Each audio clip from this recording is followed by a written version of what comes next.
Hi everyone, today's test route is from 5th of November 2025 and I'll be talking through some different changes that have been brought in by DVSA for the test that will be conducted from 24th of November onwards. The change is not very significant and there's not much to worry about. Without wasting any time, I'm gonna make move and I'll try talk through the things that have been changed in the DVSA test. So I'll make my move right now. Now I was facing the traffic lights to start with. Okay, the Morden test center is on my left hand side. This was follow the sat nav independent driving to start with. I would be labeling this as test route number 13.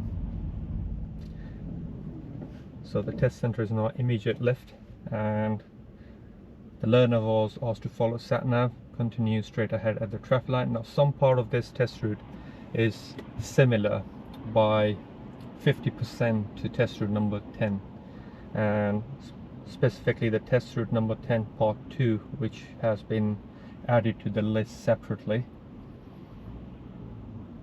Okay, now since there are two lanes and traffic light is green, now my anticipation is that lights might change by the time I get there, but it's also, as you see, so in every video I always ask learner drivers to predict early what is going to happen.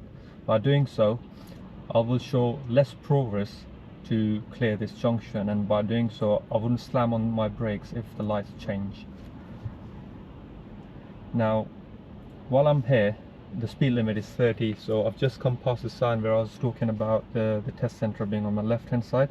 So if you go straight ahead, turn left or right at this traffic light junction, the speed limit is 30. I have two lanes here, so it's a merge ahead of me. As you can see, there's one lane. So what I'm going to be doing is keeping an eye on the right mirror, but don't constantly keep looking into the mirror, because sometimes when you look at something you are very likely to lose track of what's happening ahead of you. Another thing which I don't normally expect learners to do is show extremely good progress when you kick off from here, and that way you leave the traffic behind. But that can be a bit risky if something suddenly changes, and you being on a learner on a test day, I can understand is the nervousness that really gets to people.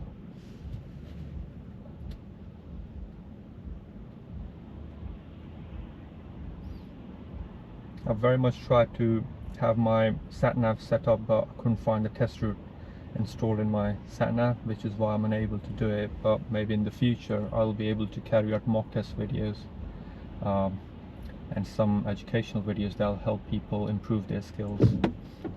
Okay, checking my right mirror constantly. Yeah. And since I've progressed a lot better, I've left the car behind. So potential hazard, since she's not jumped into the road, I was clear to go. The first change is that you might be asked to now carry out less stops. So normally you would carry out 4 stops. It's been now reduced to 3 stops per lesson, you know, when pulling up somewhere safe and moving off. That will give more continuity to the test. And the second change that I've been made aware is that the emergency stop was 1 in 3 people would carry out. Now it's 1 in 7, so the likelihood of you doing an emergency stop is that 1 to 7, which is very rare. So I've only had 3 emergency stops out of 35 tests this year. Okay, still zoom in, following navigation. Navigation says continue straight ahead at the roundabout. It's a mini roundabout, so no indication on the exit. Some people do indicate. So clear, good progress well through a roundabout or a junction where you're going straight. And the third is that you'll be following the sat nav for the most part of your driving. So independent driving is now going to be extended through 15-20 minutes to the whole part of your driving test. So these are the 3 changes they've made, which does not significantly change anything. So taking that car into consideration, I come around, I've checked my mirror and went around since they were pulling up on the left hand side. zebra crossing, all clear. Try spot these hazards as soon as possible. Parked cars, oncoming traffic. Now, since the navigation is asking me to continue straight ahead, it is my duty to select the correct lane, which on this occasion and most occasion is the left-hand lane. So I'll check my mirror. Can I indicate? I can indicate, but I would rather not indicate on this occasion. You have a choice there. If you really feel the need of indicating, it wouldn't be classed as a fault. Speed limit stays the same, 30. The flow of traffic is slow ahead of me. Now try position yourself well into the road so that your view ahead is better and that you stay away from the parked car and hazards. I can tell I spot a zebra crossing ahead, so here's a triangle sign, but not many people pay attention to this, but if you're good at spotting signs, you can make your drive a lot better and can anticipate things early. Now, since the vehicle ahead is doing approximately 22 miles an hour, I cannot overly accelerate here. But as they continue to gain speed, I will then match the speed up to the speed limit given it's safe. Another triangle sign warning me about zebra crossing ahead. At the moment I'm scanning the road left right, there's no one, so I do not need to drop my speed.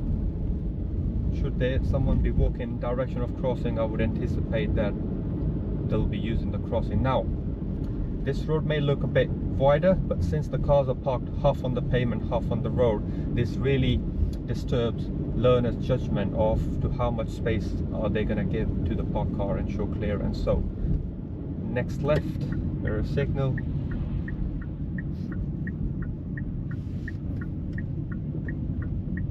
I'm really hoping I can capture this whole video in one go, because sometimes the camera heats up and trips, which is where all the hard work. Okay, I can spot a car coming towards me. So central right position, from this position I can see the road far ahead and my view is clear. Now anyone who comes behind me knows that I'm not parked in the side of the road, whereas I'm just giving way to the oncoming traffic. Check my right mirror, go around, I can see another black van, so I've got to wait before the white van, or probably not wait, because by the time I get to this point I'll be fine. So at the end of this road, which is Angel Hill, turn left, give a sign, and turning out of this road is not as difficult as much as turning into this road. Flick on the indicator again, check over the right shoulder, it's all clear. And the speed limit is unchanged. Now, since you saw that speed limit change sign 30 miles an hour at Big Junction, there have not been no repeater signs for the road. You usually get repeater signs for any speed limit other than 30. For example, 20, you'll see road markings on the floor. You'll see frequent reminders on 40, 50, but I've only ever seen once or twice a repeater sign for 30, and I don't exactly know the reason for that. So since I'm doing about 19 miles an hour because of the vehicle ahead, this would be a fault, appropriate speed fault for driving well under the speed limit.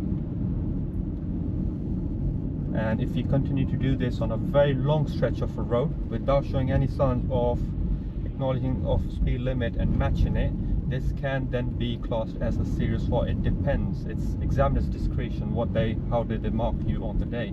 Now, blue signs on the left hand side, bus lanes.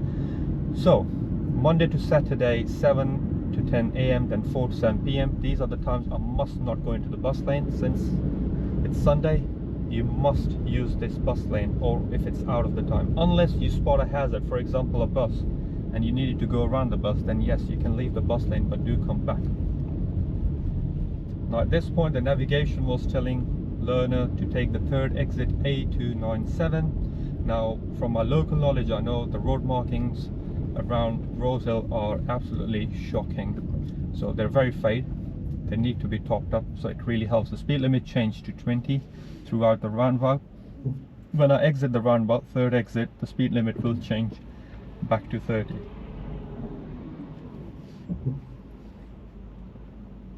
Always try leave tyres and the tarmac gap. If it's slightly less than that, it's perfectly fine. However, if you get too close to the car ahead, then this can still be marked down. Or if you get dangerously close, depending if you use your brake harshly towards the end, then it can be marked down as serious fault as well. I'm hoping to make through these traffic lights in one go, but I would still anticipate that the lights might change by the time I get there. It's very likely they're gonna get changed. Okay, yeah, I can make it through. Just keep on the left. So first exit, you will be able to see A297 road marking now. It says Central London. Second exit, and once I come past the second exit, I can mirror signal left, because I have an option of going towards the fourth exit and the third exit. When you have an option, then you must indicate, because it helps other road users to know where you're going. So at this point, I'll start indicating to go left. Now, the speed limit changes just after traffic lights. Sometimes these traffic lights do change. And I'll gain speed. I'll check my right mirror, flick the right indicator, and when it's safe, I can move back onto the right hand lane, because I have a bus lane which is 24/7. The speed limit is 30. Now, since people accelerate there to switch lanes because they don't want to get caught up by the traffic on the right hand lane, they speed up. So make sure you keep your speed in check at all times. Now, from here you have two options. If you see 3, 4, 5 cars in the right hand lane, you have to anticipate that some of those cars might be turning right and might block your right lane. So the better option is to switch on the left. But given that there's no one ahead of you, you can just stay in the right hand lane, because there's no point in switching onto the left hand lane and coming back onto the right hand lane around here, because the bus lane starts again.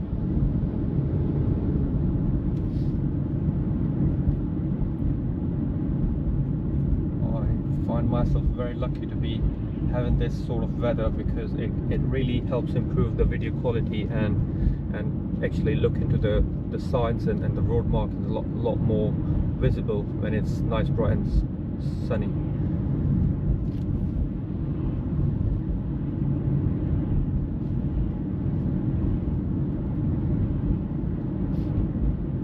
Now, if you track back to test route video number 10, there's some part of it which we have already skipped. So that was one change, but this is exactly where it's going to change a little bit more, and it will become a lot more trickier than the test route number 10. I think compared to this, the test route number 10 is a lot more easier.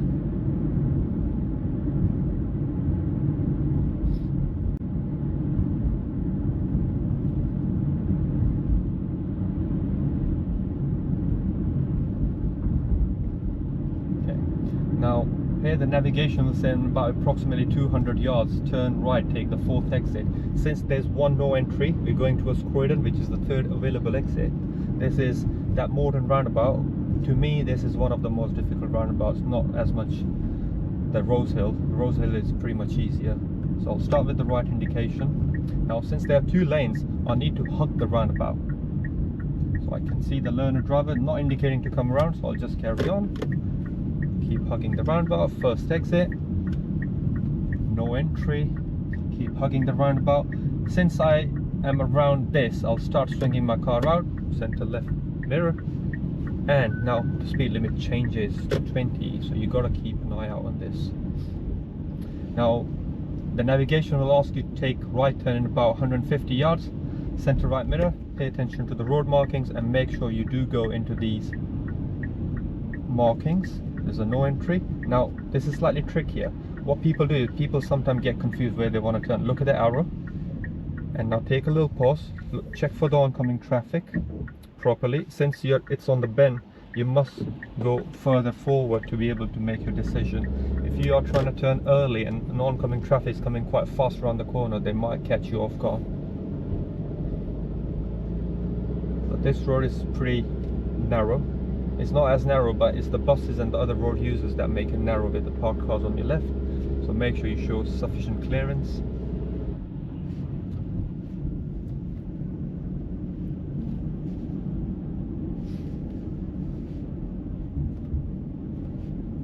The roads are a lot quiet on Sunday, and but this weather is really helpful for me to conclude this video in time. Now, the most frequently used roads in Morden Test Centre for people to carry out their parallel parking maneuver or reverse right maneuver in emergency stop. For example, oncoming traffic, so I'll just stop in the middle of the road because there's sufficient room for this gentleman to go around. Okay, is the Milner Road and the Morden Road. So the Milner Road is the one on my right hand side. So they often make you turn right here and carry a maneuver. I will be going onto Morden Road, which is the one after, and I'll be coming out of this road. Okay, another meeting now. Okay, is flashing, so do take that into consideration. Is this flash meant for me? Yes, and just progress. Mirror signal right. The navigation would ask you to turn right here, which is Morden Road. Okay, oncoming traffic part in my path. Make it look easy peasy. This is where you might carry out. Now, I'll pardon you for the sunlight because it's not something I can help. But I know it's directly into the lens and the view might not be great at the moment. But you are very likely to carry out parallel park around here or a reverse on the right, as well as an emergency stop, so it really depends. At the end of the road, turning right.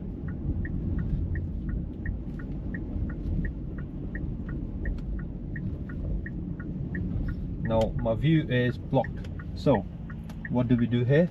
We edge out and we look more on the side where the view is blocked. Caution is very important, especially where, so give priority to the oncoming traffic. Okay, potential hazard. The vans just moved off, so you got to keep them. And I turn right, so make sure you position yourself away from the turn first. An oncoming moped, but I'm safe to go. And you turn on your side of the road, unlike the delivery van. So if you are cutting corner there, and also anticipate that he might open his door, so give him enough room. Once again, this is Milner Road, which I talked about. So this is where you carry out your maneuvers, parallel parking and reverse right. At the end of the road, turning left. Now, I would suggest people to take a lot better position than the learner driver ahead. I'm sorry I'm having to specify that, but position slightly central rather than being too far onto the left hand side, because if you cut your corner tight, you're very likely to mount the curb. Okay, the right side is clear. The learner driver is showing little to no progress in the road. That may be due to the oncoming traffic. However, there is sufficient room there. Okay. Now, this can be the situation on your test day. You might get stuck behind a learner driver or a rubbish collection truck or you know, those little vehicles that clean the sides of the road, who travel at a very slow speed. Okay, there's no oncoming traffic. I'll leave the junction open. Now this is what planning ahead is called. So let's say I block this junction and this car now decided to turn right into this road, then it would be very difficult for them. Okay, there's another one coming, so I'll just stay where I am. These roads are flooded by learner drivers today because these are the most frequently used roads for you to be tested on. I anticipate oncoming traffic yet, but there is sufficient room for both of us to go around without having to stop. Thank you. Checking constant mirrors for any change of direction. Now I'm being followed by a motorcyclist, so I'm going to assume that he's going to overtake me. Yeah, which is why we check the mirrors. So now, since I'm going around him, I'm going to have to check for my right mirror to see, while he's overtaking me, is it safe for me to maneuver around the parked car.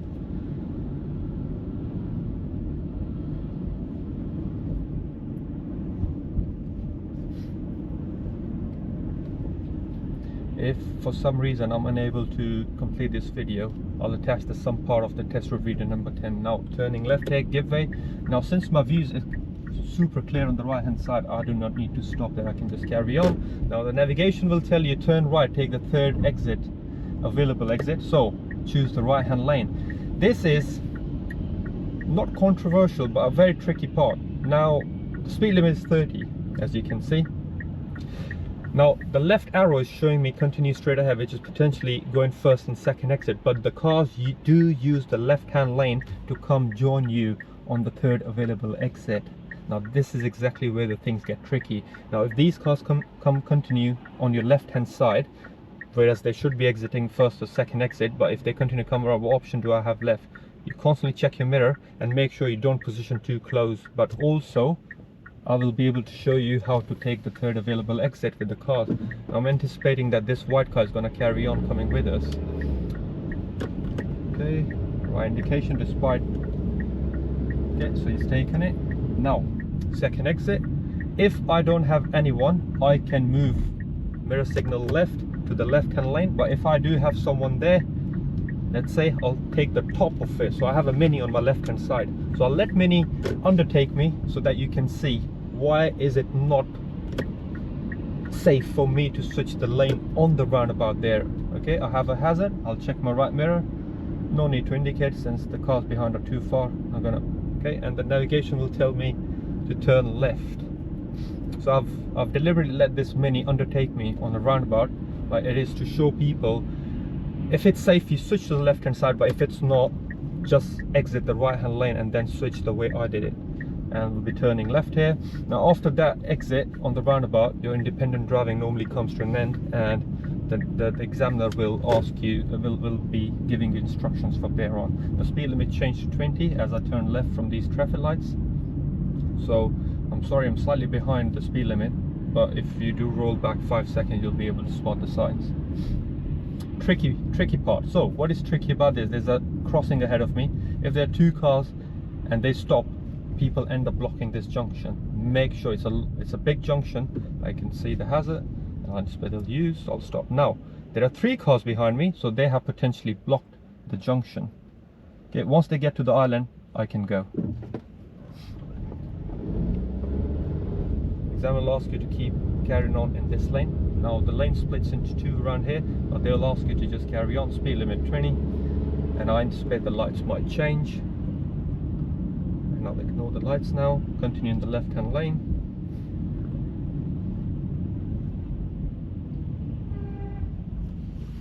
Examiner will ask you to continue straight ahead. Some learner drivers do get themselves confused with the lanes, but you have to look further ahead and see if it's actually safe for you to switch lanes or now since there are cars parked in the left hand lane, there's no point me positioning more to the left hand side, so I'll just carry on driving in the right hand lane. Do anticipate some of the cars in the right lane might switch left, or your lane vehicle might switch to the right. The 30 speed limit sign is hidden behind the tree, so there is on the left hand side, and a lot of learner drivers do miss this sign because of poorly placed sign. There should be a road marking and there should be a 30 sign somewhere around here for you to be able to clearly see. I anticipate the light might change and I'll ignore and I'll gain some speed. So the speed limit is 30. Now you do get a repeater sign where there's a speed camera, so despite it being 30 with no repeater, but if there's a speed camera by law they have to place a reminder that there's a speed camera and the speed limit. So I'll switch to the left hand lane here. Now there is the repeater sign, a warning sign. Look, it says a camera on top, it says 30, and I will spot the camera ahead. Now once again I apologize for the sunshine. Now this is really blinding me, which is why you should always have shades, sunglasses. It will massively help. Always carry sunglasses. If you're prescribed, then have a prescription sunglasses. Okay, I'll check my right mirror, switch my car slightly to the right hand side. I have a car on my right hand side lane, but these lanes are slightly wide enough. So here's a speed camera. I'm constantly checking my right mirror. I am not switching the lane, which is why I do not need to indicate, but if I decide to switch the lane there, I will have to indicate.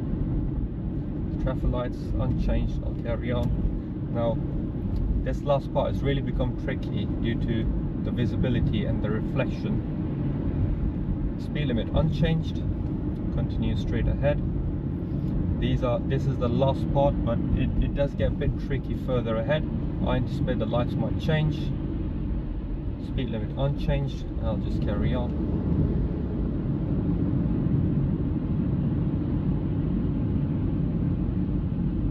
So parked cars in my path, check the right mirror. If there is no one on the right, you just need to slide just like the silver car's done. But look how close they have got to the black car. Hold back, left mirror, come back. once again another car. But if you need to change the lane, if you think it will really benefit the car behind in the right hand lane, then do so. So let's say on this occasion I'll just do it. So mirror signal right, I'll completely go around in the right lane, stay here for a moment because there's a van there. So doing both. Check your left mirror, indicate left, and bring your car back to the left hand lane. It's you who needs to decide what is the safest option there. Yes, you can slightly go into the right lane, or your right tire can stick on these broken white lines, given that you're not getting too close to the cars on the right hand lane. If that's not an option, indicate, completely switch the lane, go park, go around the hazards, and you're good.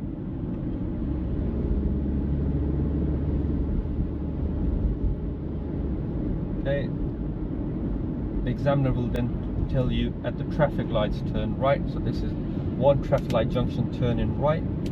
Since the light's been green for a while, I anticipate the lights will change as I get closer. Mirror signal right.